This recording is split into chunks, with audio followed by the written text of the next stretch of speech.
Und es ist auch sehr wichtig, dass man eben Unterschiede macht, wenn jemand anders lehrt über die Errettung. Mhm.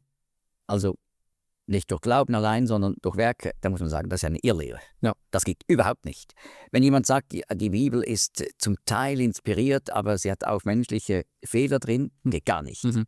Und wenn es jetzt da bei der Auslegung des prophetischen Wortes Unterschiede gibt, dann kann man da nicht von Irrlehren sprechen. Ja. Also man muss schon die Dinge richtig gewichten und an den richtigen Platz setzen. Ja. Und es ist natürlich so, das prophetische Wort ist so komplex und darum habe ich ja auch schon betont, es ist so wichtig, dass man eben gründlich Kapitel für Kapitel das prophetische Wort studiert und das ganze Wort und eben auch sich erarbeitet, was ist schon erfüllt, was ist noch nicht erfüllt.